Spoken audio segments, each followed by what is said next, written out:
Until I attain the heart of enlightenment, I take refuge in all the Buddhas. I take refuge in the Dharma and likewise in the assembly of the Bodhisattvas. As the previous Buddhas embraced the enlightened mind and progressed on the Bodhisattva's path, I too, for the benefit of all sentient beings, give birth to bodhicitta and apply myself to accomplish the stages of the path. Until I attain the heart of enlightenment, I take refuge in all the Buddhas. I take refuge in the Dharma and likewise in the assembly of the Bodhisattvas.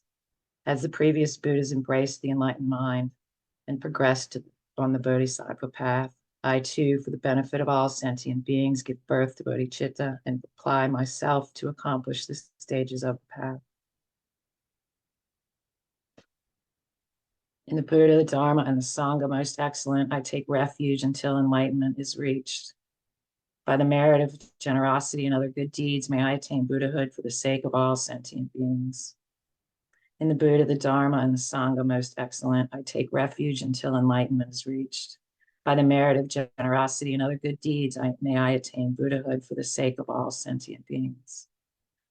In the Buddha, the Dharma, and the Sangha most excellent, I take refuge until enlightenment is reached. By the merit of generosity and other good deeds, may I attain Buddhahood for the sake of all sentient beings. May all mother sentient beings, boundless as the sky, have happiness and the causes of happiness. May they be liberated from suffering and the causes of suffering. May they never be separated from the happiness which is free from sorrow. May they rest in equanimity, free from attachment and aversion. May all mother sentient beings, boundless as the sky, have happiness and the causes of happiness. May they be liberated from suffering and the causes of suffering. May they never be separated from the happiness which is free from sorrow. May they rest in equanimity, free from attachment and aversion. May all mother sentient beings, boundless as the sky, have happiness and the causes of happiness. May they be liberated from suffering and the causes of suffering. May they never be separated from the happiness which is free from sorrow. May they rest in equanimity, free from attachment and aversion.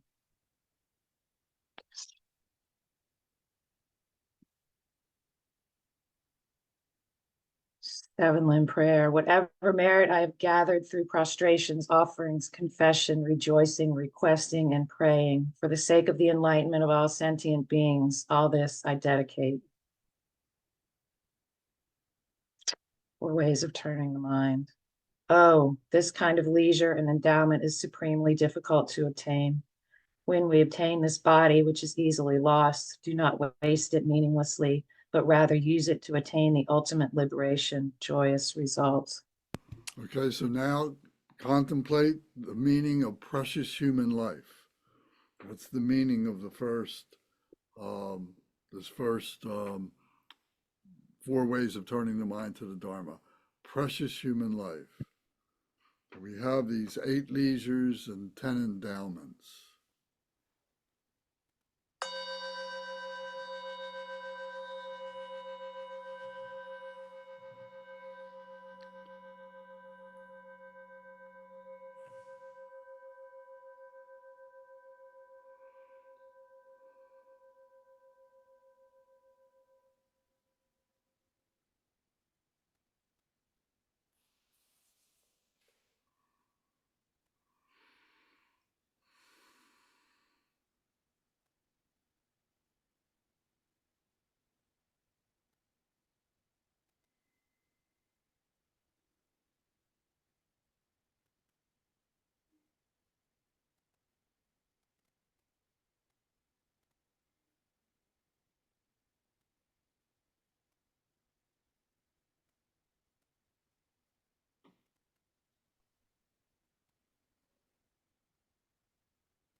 Okay, next. The nature of all phenomena is impermanence. Death is a certainty for all who are born. Death can descend anytime like a drop of morning dew on a blade of grass. Quick, it is time to make effort for the essence of Dharma. So take a moment now and contemplate the meaning of impermanence.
Next, please.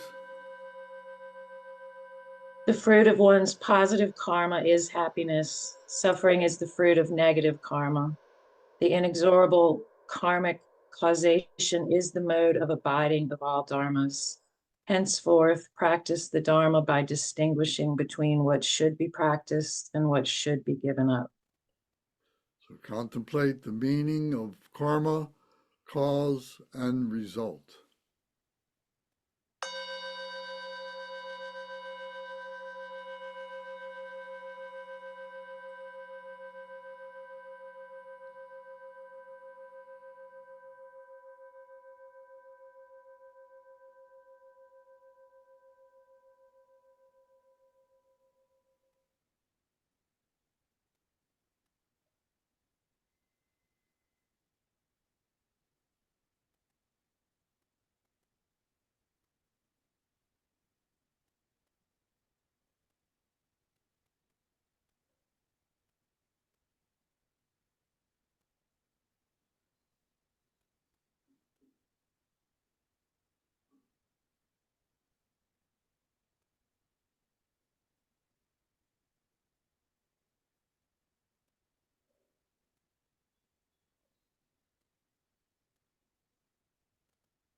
Okay, please recite number 4. In the 3 lower realms, and even in the 3 higher ones, there is not an instant of absolute happiness. I will avoid the root cause of my samsaric existence and practice the excellent path of peace to enlightenment. So contemplate the meaning of the suffering of samsara.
All right, thank you very much.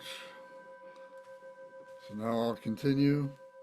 We're on page 16, and now we visualize the protection fence. The Dakinis standing in a circle, shoulder to shoulder, facing the heart center, the inside of the circle going around our heart center.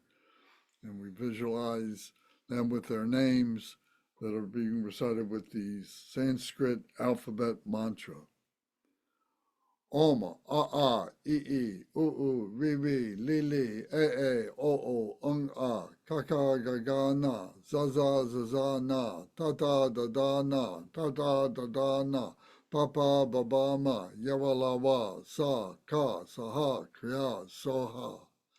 Om, a, I, u, ri, li, o, kaka, gaga, na, zaza, na, tata, da, na, papa, baba, ma, yawalawa, sa, ka, saha, kriya, soha. Om, a, I, u, ri, li, o, kaka, gaga, na, zaza, na, tata, da, na, papa, baba, ma, yawalawa, sa, saha, kriya, soha. The mantra of interdependent origination. All phenomena arise from causes. Those causes have been taught by the Tathagata. The cessation, too, has been proclaimed by the great ascetic, the Shramaniye. So be it. Om Yadharma, Hetu Prabhava, Hetu Takan Tathagato, Hail Watatata, Takansa, Yonarada, Evam Mahashamaniye, Soha. Om Yadharma, Hetu Prabhava, Hetu Takan Tathagato, Hail Watatata, Takansa, Yonarada, Evam Mahashamaniye, Soha. Om Yadharma, Hetu Prabhava, Hetu Takan Tathagato, Hail Watatata, Takansa, Yonarada, Evam Mahashamaniye, Soha. Now we're on page 18 and 19. The 100-syllable purification mantra of Vajrasattva, once in English and then 3 times in the Sanskrit. Om Vajrasattva Samaya, help to protect my vow to purify myself. May you remain firm with me. Grant me the complete satisfaction. Grow with me. Be loving towards me. Grant me the attainments to master the powers beyond body and nature. Show me all the deeds of body, speech, and mind. Make my mind heart good, virtuous, and auspicious. Revel in the bliss of the 4 joys, O Blessed One, who embodies the essence within me. Do not abandon me. Grant me the realization of the indestructible nature. Make me one with you. Thus I signify my unity with non-duality. Om Vajrasattva Samaya Manupalaya Vajrasattva Tenopa Dristadredo Me Bhava Suto Kayo Me Bhava Supo Kayo Me Bhava Anuraktu Me Bhava Sara Siddhi Me Prayatsa Sara Karma Sutsa Me Sitsantriya Kuruhong Ha ho Bhagavan Sarvatada Gata Bajra Mame Munsa Bajri Bhava Mahasamaya Sattva Om Vajrasattva Samaya Manupalaya Vajrasattva Tenopa Dristadredo Me Bhava Suto Kayo Me Bhava Supo Kayo Me Bhava Anuraktu Me Bhava Sara Siddhi Me Prayatsa Sara Karma Sutsa Me Sitsantriya Kuruhong Ha ho Bhagavan Sarvatada Gata Bajra Mame Munsa Bajri Bhava Mahasamaya Sattvaha Om Vajrasattva Samaya Manupalaya Vajrasattva Tenopa Dristadredo Me Bhava Suto Kayo Me Bhava Supo Kayo Me Bhava Anuraktu Me Bhava Sara Siddhi Me Prayatsa